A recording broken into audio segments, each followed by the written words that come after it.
Hai FLC, saya percaya dan berharap Anda sedang dalam kondisi yang baik-baik saja. Tidak terasa kita sudah hampir tiba pada penghujung bulan September ini. Dan seperti yang Anda ketahui, kita sedang belajar mengenai trust atau kepercayaan. Izinkan saya mencoba wrap up apa yang sudah kita terima di 3 minggu yang lalu. Yang saya dapati, waktu seseorang merasa percaya atau percaya terhadap sesuatu, ada yang namanya rasa penasaran. Ketika penasaran, dia akan mulai belajar sesuatu. Dan ketika dia belajar, akan timbul sebuah pengertian. Dari pengertian itu muncullah sebuah pemahaman. Dan pemahaman itu akan membantu perubahan karakter yang baru. Wow, ternyata kepercayaan tidak selalu berkaitan dengan hal-hal yang ajaib, tetapi juga mengenai siapa yang kita percaya, yaitu Yesus Kristus, Tuhan kita. Setuju saudara? So, mari lebih lagi kita puji dan sembah Dia, Allah yang kita percayai. Enjoy the service.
bersyukur Tuhan, penyertaan Tuhan sempurna di dalam kehidupan kami. Berkat Tuhan tetap nyata di dalam kehidupan kami, Bapa. Dan inilah ya Tuhan, kami pegang janji-Mu ya Allah. Kami berdiam di dalam-Mu. Ku berdiam di dalam perlindungan Maha Tinggi, di dalam naungan-Mu. Ku berkata bahwa Engkau tempat perlindunganku dan kubu pertahananku. Engkau yang ku percaya, sungguh Engkau yang lepaskan hidupku dari penyakit sampar, dari jerat yang membelenggu. Dengan kepak sayap Kau menudungiku, Engkau perlindunganku, kesetiaan-Mu perisai hidupku. Terima kasih Tuhan, kami bersyukur ya Allah. Ini rasa syukur kami Tuhan. Ku berdiam di dalam perlindungan Maha Tinggi, di dalam naungan-Mu. Ku berkata bahwa Engkau tempat perlindunganku dan kubu pertahananku. Engkau yang ku percaya, sungguh Engkau yang lepaskan hidupku dari penyakit sampar, dari jeratnya. Terima kasih Tuhan, dengan kepak sayap Kau menudungiku, Engkau perlindunganku, kesetiaan-Mu perisai hidupku. Hanya kasih karunia Tuhan saja yang melindungi kami hari ini Tuhan. Terima kasih Bapa, Engkau ada beserta kami. Itu yang membuat kami berani berjalan Tuhan. Berjalanlah bersama kami Yesus. Ku tak takut berjalan dalam kegelapan dan penyakit yang menular, sebab imanku tak akan pernah goyah, karena ku percaya kuasa-Mu. Yes Lord, kami tidak takut jalan dalam kegelapan, sebab ada Engkau, penyakit yang menular. Terima kasih Yesus.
Sungguh Engkau yang lepaskan hidupku dari penyakit sampar, dari jerat yang membelenggu.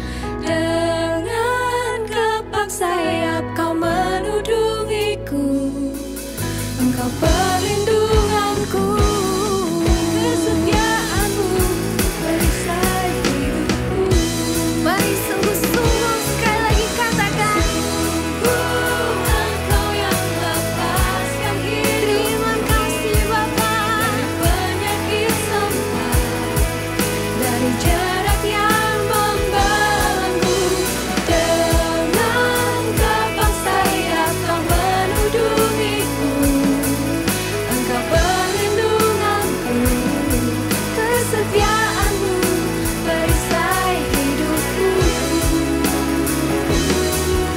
Engkau perlindunganku, kesetiaan-Mu perisai hidupku.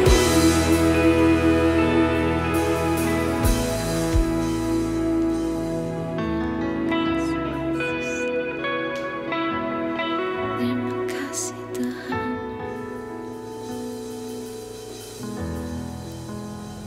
Kami memberkati nama-Mu ya Tuhan. Engkau adalah Allah di mana Engkaulah jalan, kebenaran, dan kehidupan. Kami mempercayai itu dalam setiap kehidupan kami Tuhan. Untuk itu saat ini Tuhan, kami rindu bersama sebagai satu keluarga Allah. Kami ingin mendoakan saudara-saudara kami yang rindu untuk disupport dan didoakan Tuhan. Kami berdoa untuk saudara kami yang akan melakukan proses pengangkatan tumor jinak di bagian payudara pada awal Oktober dan yang akan melakukan proses operasi pengangkatan rahim, agar Tuhan tolong dan operasi ini dapat berjalan dengan lancar Tuhan. Kami hanya percaya satu nama dan nama-Mu penuh kuasa Tuhan, berkuasa atas segala penyakit yang sedang diderita atau akan diobati oleh anak-anak-Mu ini Tuhan. Kami mengangkat setiap tangan kami menyatukan hati kami berdoa Tuhan, walaupun dari kejauhan tapi kami percaya kuasa Tuhan tidak terbatas, menyembuhkan dan melancarkan setiap proses operasi ini di dalam nama Tuhan Yesus. Kami juga rindu berdoa untuk salah satu dari saudara kami yang sedang berdoa agar suaminya yang telah pergi selama 8 tahun dapat kembali lagi Tuhan. Kami percaya Engkau pemilik hati, Engkau Tuhan yang mengubah setiap hati, melembutkan hati yang keras dan mengubah sesuatu yang tidak mungkin menjadi mungkin. Engkau sanggup memulihkan keluarga ini Tuhan. Engkau sanggup berbicara secara langsung kepada suaminya dan bahkan biarlah Tuhan kami mau belajar mengerti kehendak-Mu apapun yang terjadi dalam kehidupan kami. Kami mau belajar mengerti bahwa segala sesuatu bukan terjadi karena kehendak kami, tapi karena kehendak-Mu saja Tuhan. Kami juga mau berdoa untuk bangsa kami ini Tuhan, di mana kami bersama sedang melawan penyebaran COVID-19. Kami bersyukur salah satunya untuk setiap tenaga-tenaga kesehatan yang boleh berdiri dari awal COVID-19 ini sampai saat ini Tuhan. Kami percaya setiap mereka ada dalam lindungan Tuhan, kesehatan, kekuatan, penyertaan Tuhan luar biasa dalam setiap kehidupan mereka.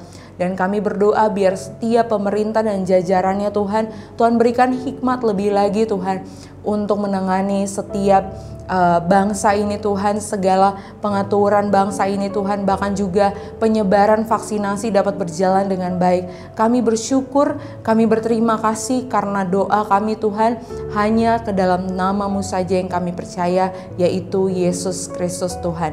Mari sama-sama yang percaya boleh katakan amin. Saudara, bersyukur karena setiap kita boleh saling mendoakan.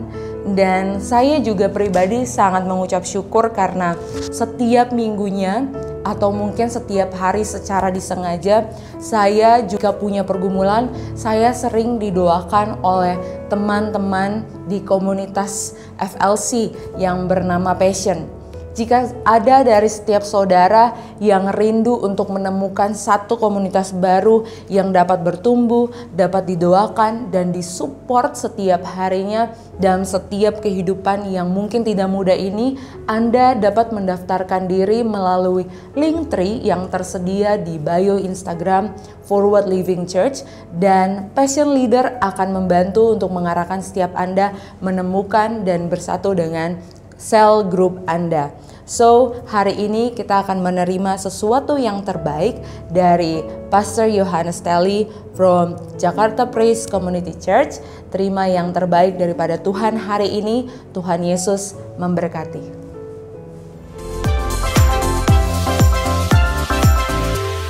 Salam sejahtera bagi saudara semua jemaat Forward Living Church dimanapun saudara berada saat ini. Saya juga membawa salam dari Gembala Sidang dan tim pengembalaan kami beserta seluruh jemaat JPCC kepada saudara semua di FLC. Kami berdoa supaya saudara semua ditemukan dalam keadaan baik dan sehat, berada di dalam kasih karunia dan perlindungan tangan Tuhan yang sempurna. Dan tentunya, hopefully, suatu hari nanti kita dapat benar-benar bertemu kembali secara face to face ketika kondisi sudah mengizinkan. Baik. Sebelum kita masuk lebih dalam lagi, mari kita berdoa bersama-sama terlebih dahulu. Tuhan, terima kasih untuk hari Minggu yang luar biasa yang Tuhan berikan kepada kami hari ini untuk kami boleh datang memuji dan menyembah Tuhan, dan bahkan saat ini kami mau menghampiri firman-Mu. Kami berdoa lebih daripada kata-kata yang manis, yang baik, yang dapat diucapkan atau yang dapat kami dengarkan. Kami berdoa supaya Roh Kudus memberikan pewahyuan kepada kami, mengajarkan kepada kami, mengingatkan kembali kepada kami, menegur kami. Untuk kami boleh terus-menerus diubahkan seperti yang Engkau mau dalam kehidupan kami. Terima kasih Tuhan, kami serahkan waktu ini ke dalam tangan-Mu. Di dalam nama Tuhan Yesus Kristus kami berdoa dan mengucap syukur. Amin. Nah, saya yakin bahwa banyak dari saudara yang sudah merasa sangat diberkati dengan tema yang sudah dibahas sepanjang bulan September ini di gereja saudara. Yaitu tentang trust atau percaya.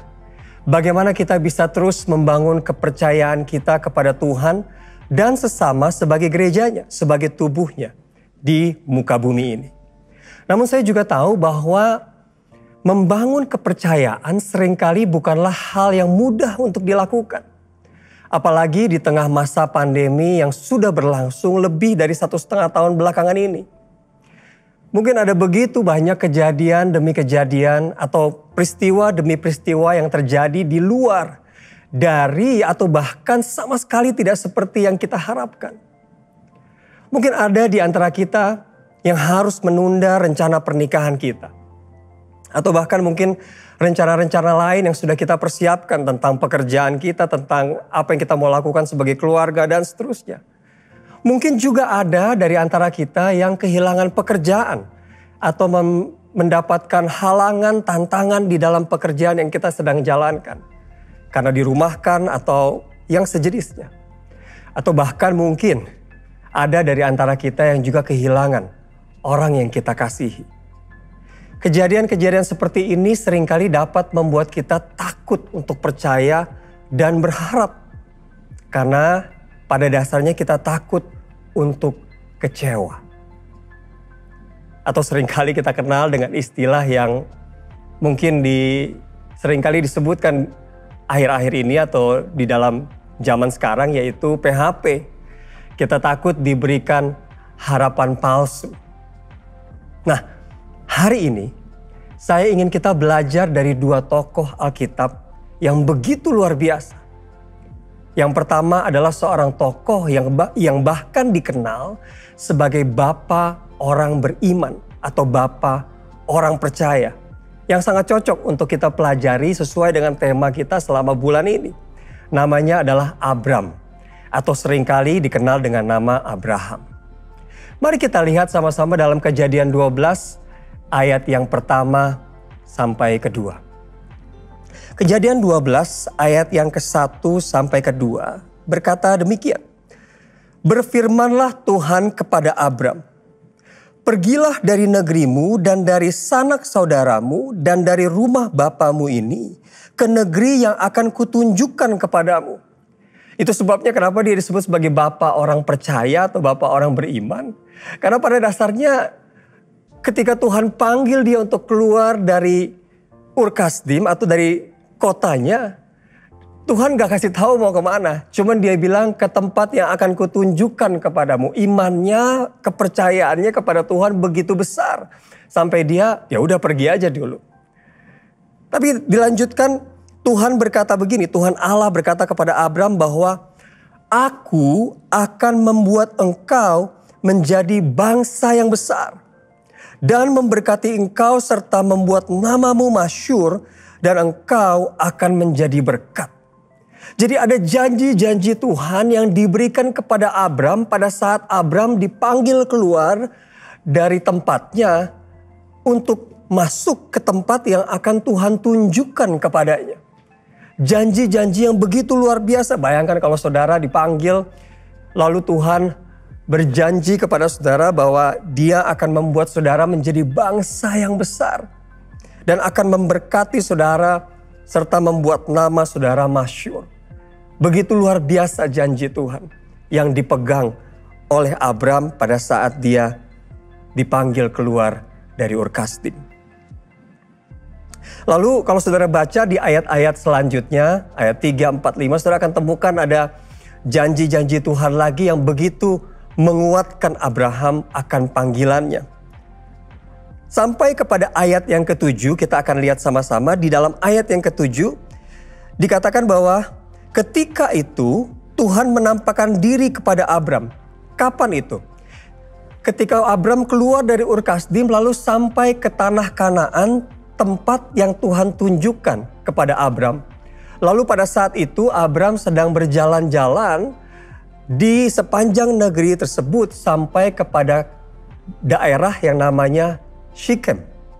Lalu ketika itu Tuhan menampakkan diri kepada Abram sekali lagi dan berfirman kepadanya, aku akan memberikan negeri ini kepada keturunanmu. Kembali lagi Tuhan menyampaikan janjinya kepada Abram setelah Abram keluar dari Ur Kasdim dan sampai ke tanah Kanaan. Di sini pun Tuhan kembali berfirman menyampaikan janjinya kepada Abram bahwa Tuhan akan memberikan negeri ini kepada keturunannya. Seperti yang tadi sebelumnya dikatakan bahwa Tuhan akan menjadikan dia bangsa yang besar. Perlu saudara ketahui pada saat Abram dipanggil keluar dari Ur Kasdim, Abram belum mempunyai keturunan. Dia mempunyai seorang istri yang bernama Sarai. Dan ada sanak saudaranya yang juga ikut pergi bersama dengan Abram. Jadi Abram pada saat ini belum punya keturunan sama sekali, apalagi bermimpi untuk menjadi bangsa yang besar. Lalu ya Tuhan katakan demikian, aku akan memberikan negeri ini kepada keturunanmu. Maka didirikannya di situ mezbah bagi Tuhan yang telah menampakkan diri kepada Abram. Jadi Abram begitu percaya kepada Tuhan dan begitu mengucap syukur dan menjunjung tinggi apa yang Tuhan firmankan kepadanya. Nah, namun menariknya begini. Kalau saudara maju lagi sampai 3 pasal ke depan. Di dalam Kejadian 15, yang tadi Kejadian 12. Nah sekarang sudah sampai di Kejadian 15. Bagi kita mungkin kita cuma baca lewatin 3 pasal. Tapi bagi Abram ini bukan cuma 3 pasal. Apalagi dulu tentunya belum ada Alkitab ya. 3 pasal ini mewakili berpuluh-puluh tahun, bahkan berbelas tahun atau berpuluh-puluh tahun. Karena kita temukan di dalam Kejadian 16, 1 pasal setelah 15 tentunya. Di situ saudara akan temukan bahwa di dalam pasal 16 disebutkan Abram berumur 86 tahun. So jadi sampai pasal 16 itu sudah lewat sekitar 11 tahun. Jadi ini ada di 1 pasal sebelum pasal 16. Berbunyi demikian di dalam ayat 1 sampai ayat yang ke-6. Kemudian datanglah firman Tuhan kepada Abram dalam suatu penglihatan. Tuhan berkata demikian, janganlah takut Abram. Akulah perisaimu, upahmu akan sangat besar. Janji Tuhan kembali datang kepada Abram. Firman Tuhan kembali datang ingin menguatkan Abram. Karena mungkin Abram sudah bertahun-tahun menanti janji tersebut. Lalu belum terjadi, bahkan ada tantangan-tantangan yang harus dia hadapi di sekitar kehidupannya, di tempat yang Tuhan tempatkan dia pada saat itu. Lalu perhatikan apa yang Abram lakukan atau apa yang Abram katakan ketika dia meresponi apa yang dia dengar dari Tuhan. Ayat yang kedua dikatakan demikian. Abram menjawab, "Ya Tuhan Allah, apakah yang akan Engkau berikan kepadaku? Karena aku akan meninggal dengan tidak mempunyai anak. Dan yang akan mewarisi rumahku ialah Eliezer, orang Damsyik itu." Di sini seakan-akan kita bisa perhatikan ya. Mirip seperti kita ketika sedang melewati begitu banyak tantangan, cobaan. Dan kita menantikan kok apa yang dijanjikan Tuhan gak terjadi ya. Kok belum kunjung datang. Mungkin seperti di masa pandemi seperti ini, kenapa jadi begini ya? Bukannya rencana Tuhan seperti ini, bukannya janji Tuhan seperti ini. Tetapi kenapa saya harus melewati hal-hal seperti ini? Kenapa jadi susah seperti ini? Kenapa saya harus menderita seperti ini? Kenapa begitu lama dan seterusnya? Sehingga mirip seperti yang Abraham katakan atau Abram katakan kepada Tuhan. Apa yang akan Engkau berikan kepadaku? Lalu Abram lanjutkan di dalam ayat yang ketiga. Lagi kata Abram, "Engkau tidak memberikan kepadaku keturunan." Itu yang dia singgung seperti sedang menyindir Tuhan. Kalau ada orang pertama mungkin di muka bumi ini yang menyindir Tuhan pertama kali adalah Abram kemungkinan ya. Jadi dia kayak sindir Tuhan, kan Tuhan udah janji akan membuat aku menjadi bangsa yang besar. Tuhan bilang bahkan akan memberikan negeri ini kepada keturunanku. Tapi di sini dia bilang, "Engkau tidak memberikan kepadaku keturunan. Sehingga seorang hambaku nanti menjadi ahli warisku." Perhatikan dia dalam ayat yang keempat. Tuhan meresponi Abram. Dia katakan begini. "Tetapi datanglah firman Tuhan kepadanya. Demikian. Orang ini," yang tadi dia sebut hamba, "orang ini tidak akan menjadi ahli warismu. Melainkan anak kandungmu. Dialah yang akan menjadi ahli warismu." Kita tentunya ketahui bahwa di ceritanya nanti Ishak yang akan mewarisi segala sesuatu yang Tuhan janjikan kepada Abraham. Jadi Tuhan bilang gitu, orang ini tidak akan menjadi ahli warismu, melainkan anak kandungmu, dialah yang akan menjadi ahli warismu. Dan saya suka di dalam ayat yang kelima, dan ini juga yang akan kita bahas lebih dalam lagi. Ketika Abram sedang gelisah, ketika Abram sedang kehilangan kepercayaan, kehilangan pengharapan akan janji Tuhan. Ayat kelima dikatakan demikian. Lalu Tuhan membawa Abram keluar. Keluar dari mana? Keluar dari tendanya. Serta berfirman, "Coba lihat ke langit." Coba lihat ke langit, kata Tuhan. Nah, dalam bahasa Inggrisnya sedikit lebih jelas dan lebih ditekankan. Di dalam terjemahan New Living Translation, Kejadian 15 ayat 5 atau Genesis 15 verse 5, dikatakan demikian. "Then the Lord took Abram outside and said to him, Look up into the sky and count the stars if you can.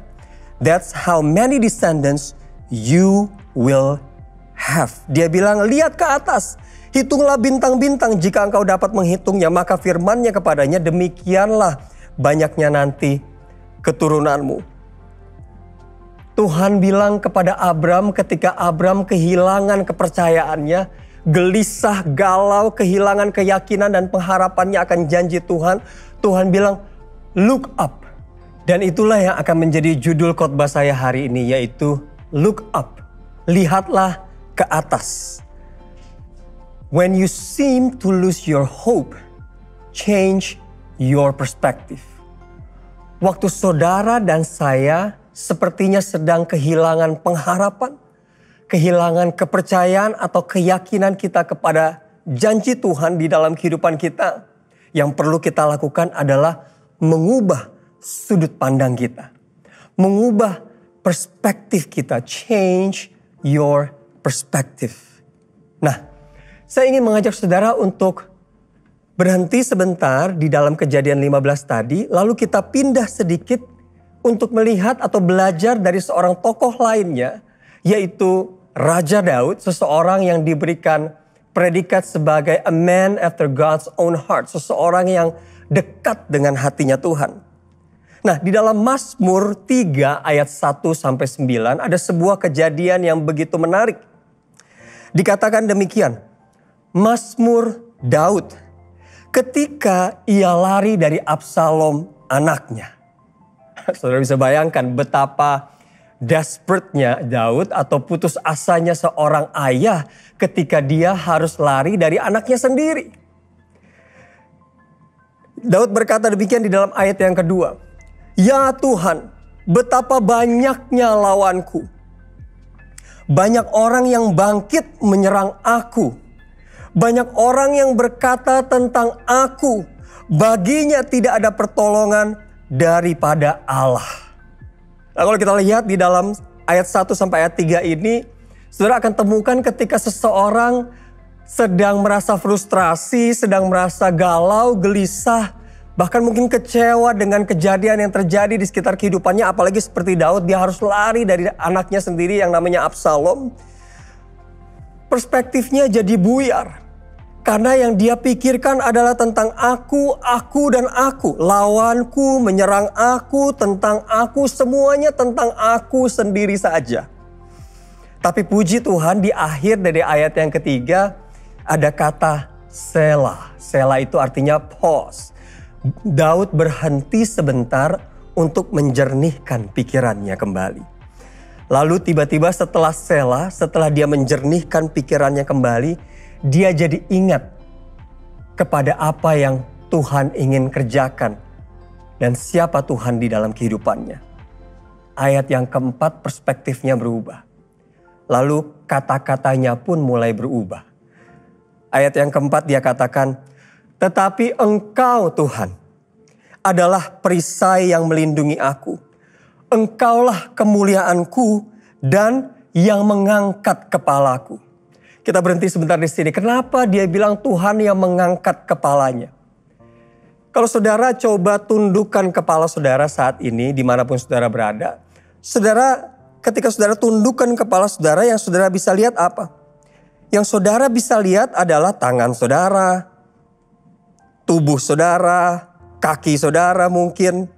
Segala sesuatu yang tentang saudara sendiri, yaitu baju saudara, celana saudara, dan semuanya. Waktu kita menundukkan kepala, yang kita bisa lihat adalah semua tentang kita saja. Segala keterbatasan kita. Itu sebabnya ketika Daud berkata bahwa Engkaulah yang mengangkat kepalaku Tuhan. Tuhan mengangkat kepala kita, the lifter of our head. Supaya waktu saudara angkat kepala saudara, seperti sekarang saudara bisa angkat kepala saudara, apa yang saudara bisa lihat? Saudara tidak lagi bisa melihat diri saudara sendiri, kecuali saudara di depan cermin tentunya. Tapi kalau saudara tidak di depan cermin, saudara tidak lagi bisa melihat diri saudara sendiri. Tidak ada manusia yang sedang mengangkat kepala lalu bisa melihat dirinya sendiri. Ketika kita mengangkat kepala, kita jadi punya perspektif yang berbeda. Waktu Tuhan bilang, look up, lihat ke atas, angkatlah kepalamu. Daripada kita melihat keterbatasan kita jadi melihat apa yang Tuhan bisa lakukan di dalam kehidupan kita. Kita tidak lagi melihat keterbatasan kita sebagai manusia. Makanya dilanjutkan, dengan nyaring aku berseru kepada Tuhan. Dan ia menjawab aku dari gunung-gunungnya yang kudus. Selah kembali. Lalu ayat yang ke-6 dikatakan, aku membaringkan diri lalu tidur. Aku bangun sebab Tuhan menopang aku. Aku tidak takut kepada puluhan ribu orang yang siap mengepung aku. Bukan karena kekuatanku, karena di dalam ayat ke-8 Daud bilang, bangkitlah Tuhan, tolonglah aku ya Allahku. Ya, Engkau telah memukul rahang semua musuhku dan mematahkan gigi orang-orang fasik. Perhatikan dia bilang di dalam ayat 9. Dari Tuhan datang pertolongan. Berkat-Mu atas umat-Mu. Selah. Lalu dia pause kembali. Mengangkat kepala atau look up adalah tentang memindahkan fokus dari keterbatasan kita sebagai manusia. Apa yang kita bisa lakukan, apa yang kita punya, apa yang kita bisa banggakan sendiri. Memindahkan fokus dari keterbatasan kita sebagai manusia kepada ketidakterbatasan Tuhan. Apa yang Tuhan bisa lakukan, kekuatan Tuhan, keperkasaan Tuhan, kasih karunia Tuhan, pertolongan Tuhan, berkat Tuhan atas kehidupan kita. Bagi manusia mungkin mustahil karena melihat kondisi yang ada. Tapi bagi Tuhan tidak ada yang mustahil. Kalau kita terus berpegang dan menaruh perspektif kita, keyakinan kita, kepercayaan kita, pengharapan kita kepada Tuhan. So, change your perspective. Look up. Ubahlah sudut pandang kita. Kembalilah untuk melihat ke atas. Berharap, percaya, yakin kepada apa yang Tuhan katakan tentang kita. Perspektif yang baru menimbulkan pengharapan yang baru. Sudut pandang yang baru akan membawa kita keluar dari keterbatasan kondisi yang ada dan memberikan harapan yang baru kepada kita akan janji yang lebih besar, akan potensi, kemungkinan, kesempatan, peluang yang ada yang belum kita ketahui sebelumnya. Kita kembali kepada Kejadian 15 ayat yang kelima tadi. Setelah Tuhan bilang kepada Abram, coba lihat ke langit. Lalu Tuhan bilang begini, hitunglah bintang-bintang jika engkau dapat menghitungnya. Seakan-akan Tuhan minta dia untuk reimagine, berimajinasi kembali. Setelah dia melihat ke atas dan menemukan pengharapan.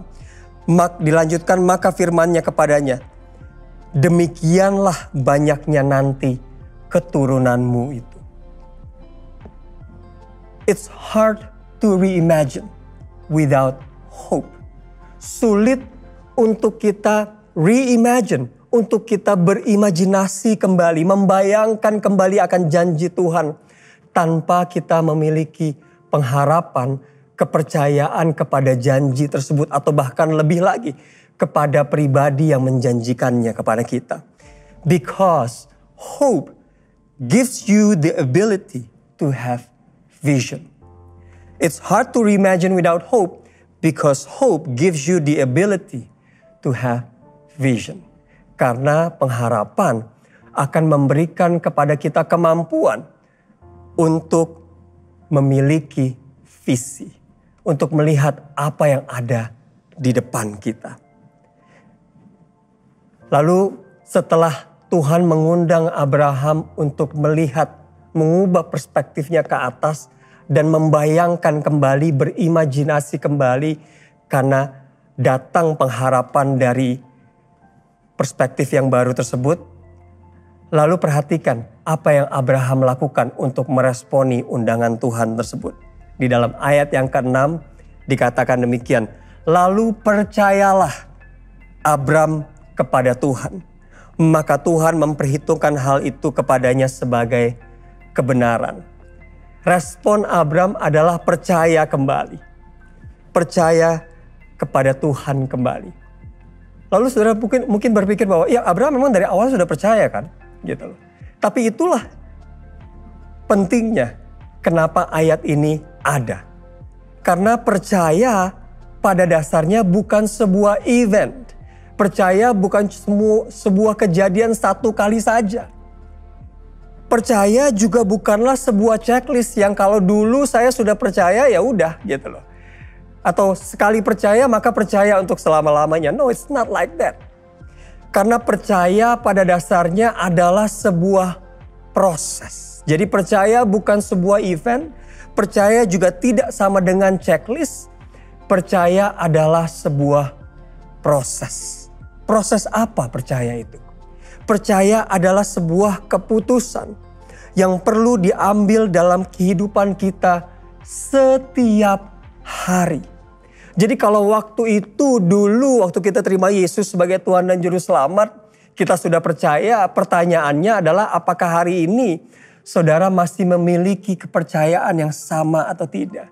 Karena percaya adalah sebuah proses. Trusting, believing adalah sebuah proses keputusan yang perlu kita ambil setiap hari di dalam kehidupan kita.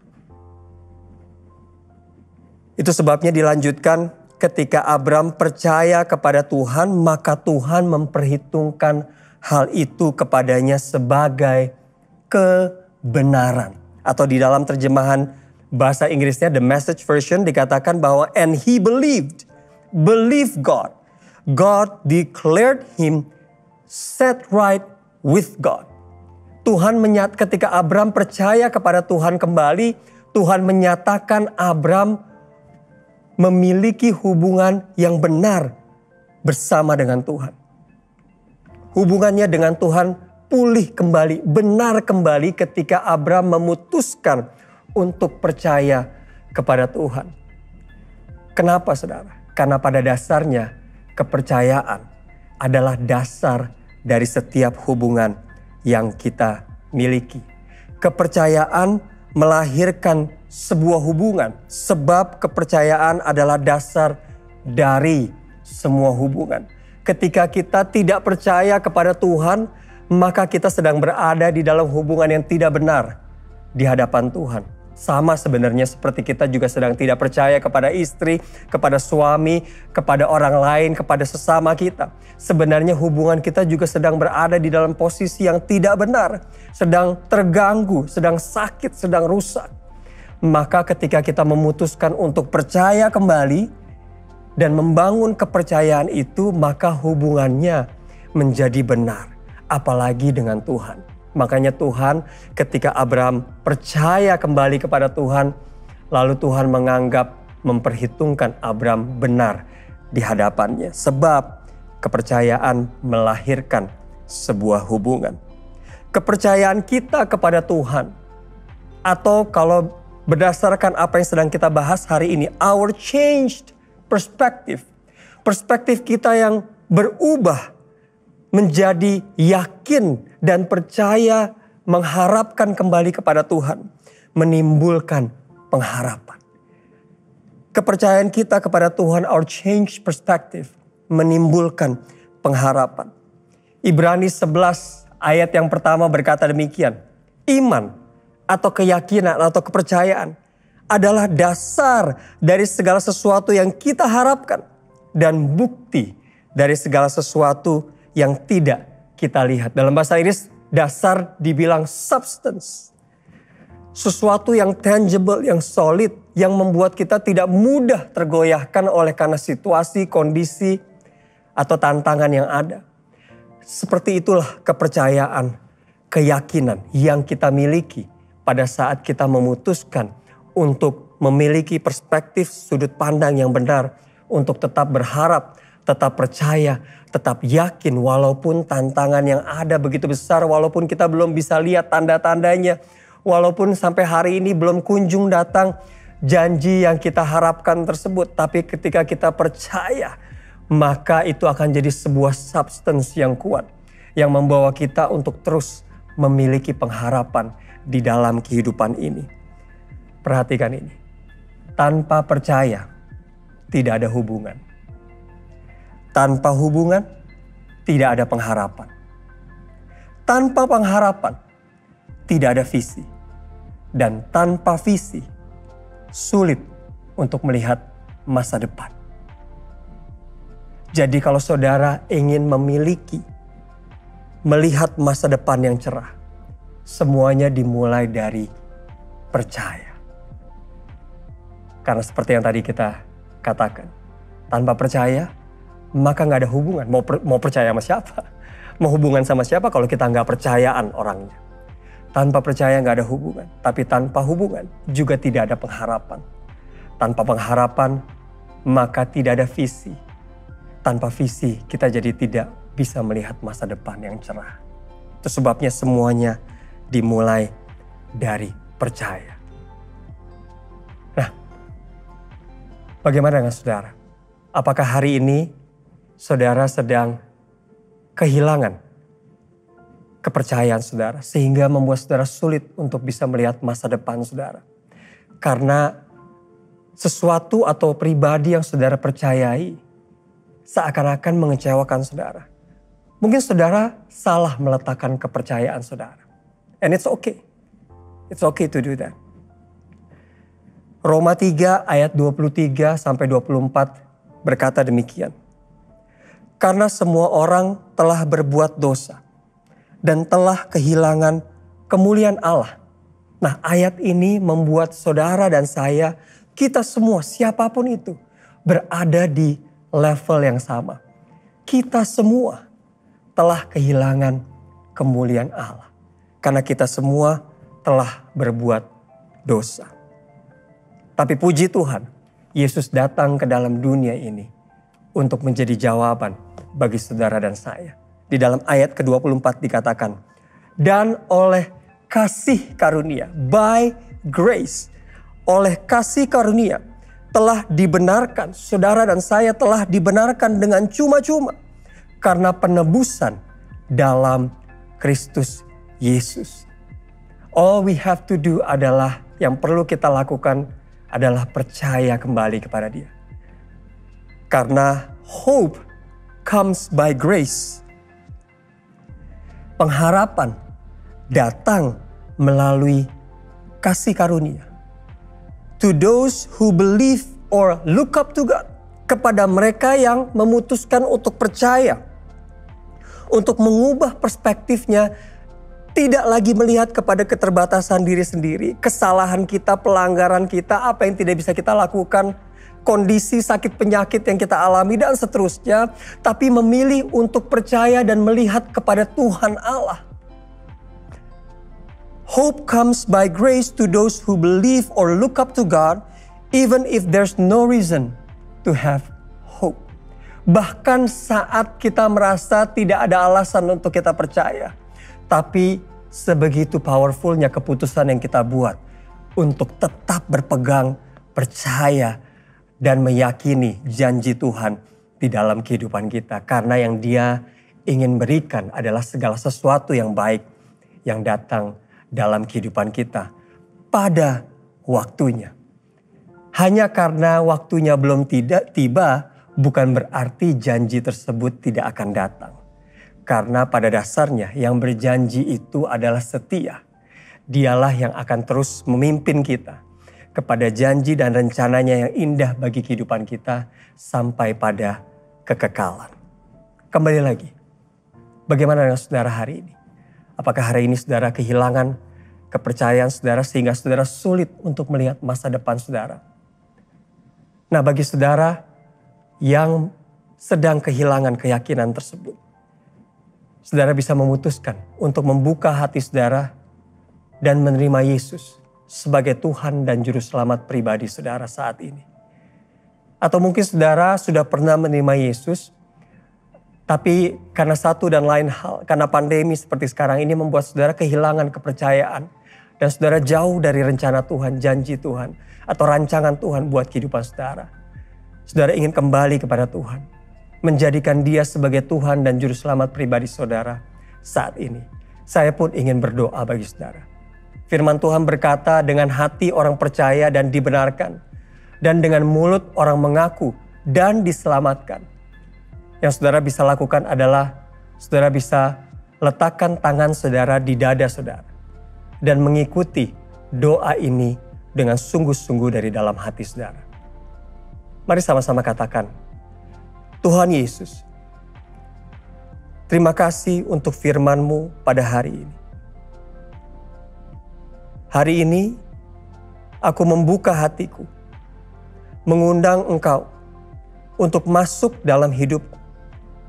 Menjadi Tuhan dan Juru Selamat pribadiku. Ampuni segala dosaku. Berikan aku awal yang baru. Supaya aku memiliki pengharapan yang baru. Aku mau hidup di dalam rencana-Mu. Aku percaya bahwa Tuhan sanggup untuk memberikan yang terbaik bagi kehidupanku, supaya aku dapat memuliakan Engkau melalui kehidupanku. Terima kasih Tuhan. Di dalam nama Tuhan Yesus Kristus, aku berdoa dan mengucap syukur. Amin. Wow. Selamat bagi saudara yang baru saja mengambil keputusan terbesar dalam kehidupan saudara untuk menerima Yesus sebagai Tuhan dan Juru Selamat pribadi saudara. Dan juga bagi saudara yang sudah mendedikasikan diri saudara kembali kepada Tuhan.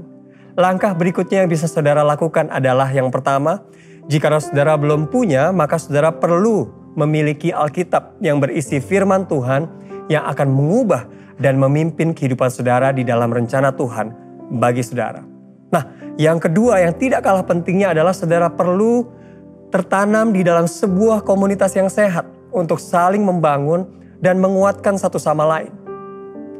Nah, kalau saudara belum berjemaat di gereja manapun, saudara bisa mempertimbangkan untuk bergabung di dalam komunitas kecil di FLC, di Forward Living Church ini yang bernama Passion. Yang tadi saudara mungkin sudah dengar di dalam pengumuman sebelumnya. Caranya adalah dengan saudara bisa klik Linktree atau juga menghubungi nomor WhatsApp yang ada di bagian description di bawah ini.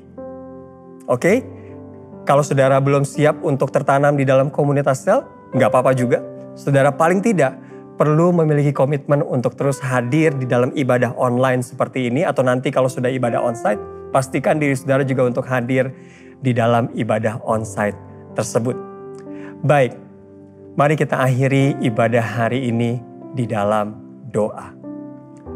Tuhan, terima kasih untuk kesempatan di mana kami bisa mendengarkan firman Tuhan, bisa mempelajarinya bersama-sama, bisa menerima pewahyuan dari Tuhan pada hari ini. Puji syukur kami panjatkan untuk setiap umat-Mu yang hari ini mengambil keputusan terbesar dalam kehidupan mereka untuk menerima Engkau dan menjadikan Engkau sebagai Tuhan dan sumber di dalam kehidupan mereka.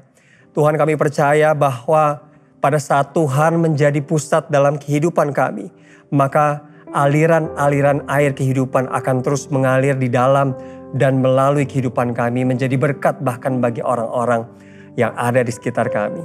Tuhan, pada saat yang bersamaan tidak lupa juga kami ingin mengucapkan berkat, damai sejahtera, bahkan sukacita, kesejahteraan bagi kota dan bangsa kami. Karena kami tahu bahwa kesejahteraan kota dan bangsa kami adalah kesejahteraan kami juga.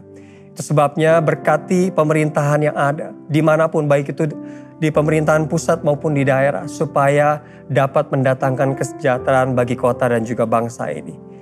Sebab segala sesuatunya datang dari Tuhan dan hanya untuk kemuliaan Tuhan. Terima kasih Bapa.